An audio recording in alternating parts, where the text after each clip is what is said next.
Welcome back to Movie Macaw. Today, we're diving into the gripping world of Bird Box.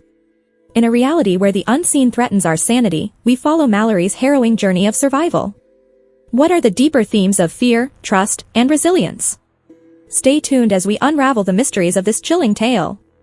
And before we dive in, don't forget to hit that subscribe button and join the Movie Macaw family for more movie breakdowns and fascinating insights. Let's get started. In a post-apocalyptic future, Malorie hears a message on the radio about a safe shelter where everyone is welcome. She gathers her two nameless kids and with a very serious tone, she announces that they'll take a boat down the river, so it's very important for the children to never take off their blindfolds or they'll die. Then she grabs a box with their pet birds and the group leaves their home, using a string trail to reach the boat without seeing. This all started 5 years ago. Malorie is a pregnant artist who is getting a visit from her sister Jessica. While they chat, they don't pay much attention to the TV newscast reporting on unexplained mass self-deletions that started in Siberia and are now spreading across Europe. Afterward, the sisters go to the hospital for Malorie's appointment. The baby checkup goes well, and on their way out, Malorie and Jess notice a woman acting erratic and her head getting hurt against the glass window. It's only worse when they go outside. Total chaos has taken over the streets, with people running in panic, crashing their cars, and finding anything useful that can help them self-delete. It seems that whatever was affecting people in Europe has arrived in the USA. Scared, the sisters rush to their car and try to drive away, but suddenly Jessica's eyes turn a weird color and she begins driving frantically, ignoring Malorie's pleas to slow down. The crazy speed causes the car to flip and crash, but luckily both sisters survive. Malorie carefully crawls out only to see her sister step in the middle of a street, where she is killed by a passing truck. Upset and panicking, Malorie begins running with the crowd, which is getting more chaotic and scared by the second as cars start to explode around them. When Malorie is pushed down by the crowd, a woman comes out of a house to help her while ignoring her husband Douglas' objections. But before she can reach Malorie, the woman suddenly goes into a trance. As she talks to an invisible person, the woman gets inside a burning car that soon explodes. Then a man named Tom helps Malorie up and brings her to the house, where Douglas refuses to open the door. However, the house owner Greg decides to help and lets them in together with other survivors. Everyone starts sharing their theories about what is going on, like demons or the end of the world, but nobody has a proven explanation. Looking at the entity forces people to self-delete. A couple manages to call their son and hears he is in trouble, so they leave the house to find him regardless of the danger. The TV newscast also shows that the phenomenon is spreading through the whole world, but soon all signals go out so there's no more programming or phone calls. Then the remaining survivors decide to cover all the windows to prevent anyone from looking outside. In present day, Malorie and the kids have been on the river for 6 hours. She never stops making attempts to contact people over the radio and keeps everyone covered with a blanket. She also regularly checks on the birds in the box. When the birds start getting nervous, Malorie can hear the entity whispering her name and tries her best to ignore it. Back in the past, the group suddenly hears a knock. It's a survivor called Olympia, who begs for help because she's pregnant. Douglas is against letting more people in, but Malorie calls him heartless and they decide to let her in. Malorie grabs a rifle just in case and everyone closes their eyes until they're sure Olympia is harmless. Afterward, Greg volunteers to investigate the situation by watching the outside through his security cameras. The others tie him up to the chair in front of the monitors then leave him alone. Greg concentrates to avoid looking away, and after a few minutes of nothing, his expression changes. The group hears a weird sound coming from the room and rushes inside to discover Greg fell and smashed his head, instantly dying. The others immediately destroy the screen. Later that night, Malorie can't sleep and walks around the house, hearing another weird sound. However, it turns out to be Lucy and Felix getting busy together. In the present, Malorie and the children have been on the river for 14 hours when she suddenly hears a man's voice tell her to take the blindfold off because it's safe and even promising food. Malorie tells the kids not to do it and takes out her gun to fire blindly, but all her shots miss and the man jumps on the boat to attack them while the birds start making lots of noise. The man tries to take her blindfold off, insisting the entity is beautiful, but Malorie fights him off and after lots of struggle, she manages to kill him with a machete. Back in the past, the group is starting to run out of food, and it's clear by now that help won't be coming. Malorie, Tom, Douglas, Lucy, and Charlie volunteer to go to the supermarket, hoping there's safety in numbers. They paint and cover the windows to avoid even glancing outside and then use the GPS to guide them through the streets, where they keep bumping against abandoned cars and dozens of dead bodies. As they drive around every obstacle, the GPS detects something surrounding the car. They can see a shadow shaking the car with a whooshing sound, so they begin driving faster in panic.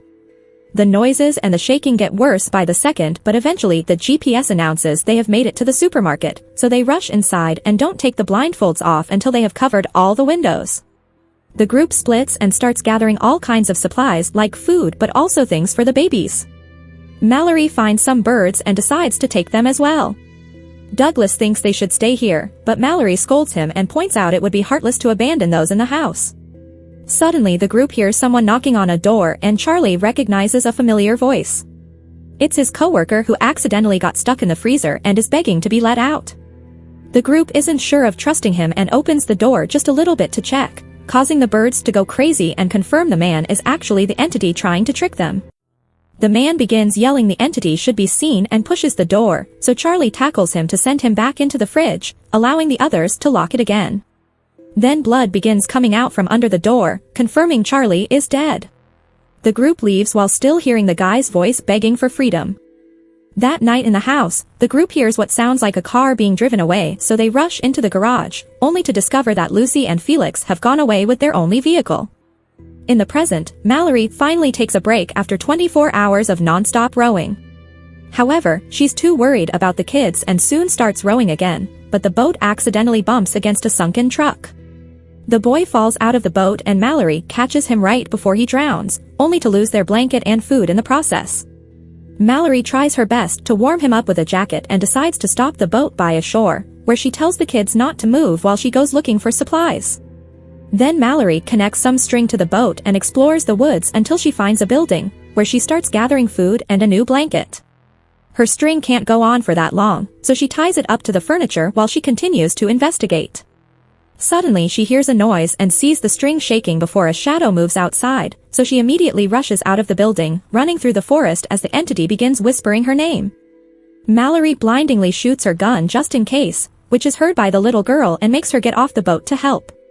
Fortunately, Malorie moves fast and reaches the child before the entity does, so she drags her back into the boat and yells at her for disobeying her, reminding both kids to leave Malorie behind and save themselves if things get too dangerous. In the past, another survivor knocks on their door and Olympia lets him without checking with the others first. His name is Gary and after Tom checks he isn't hiding anything. Gary explains that only crazy patients can survive the entity. He ran away from some insane guys who escaped from a mental institution and now are out there forcing people to look at the entity, claiming it's beautiful. Douglas doesn't trust Gary and tries to force him out of the house at gunpoint, but Cheryl knocks him out and locks him in the garage while allowing Gary to stay. In the present, Malorie and the kids have been on the river for 38 hours.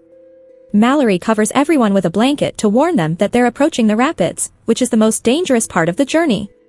Somebody will have to keep their eyes open to navigate, and both kids volunteer, but Malorie remembers promising Olympia she would take care of her daughter if something happened to her, and she can't bring herself to hurt her own son either. In the end, she decides they'll just risk it and go through the rapids without seeing.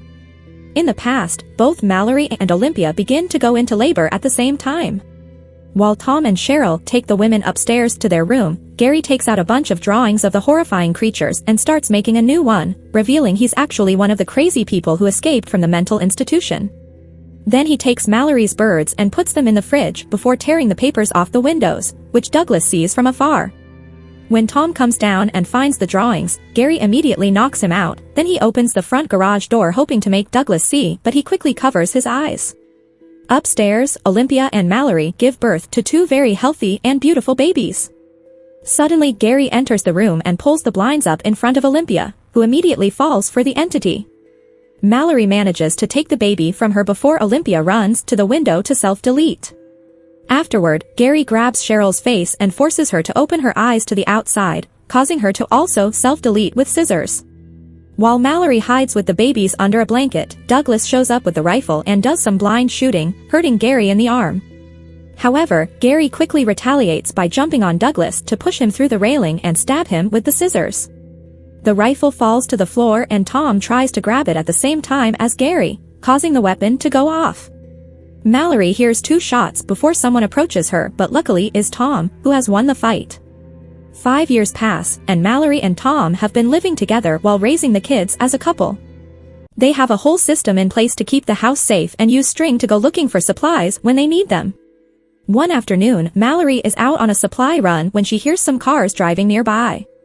She waits for them to leave and rushes back to the house to tell Tom about it, so they agree they won't go out alone anymore.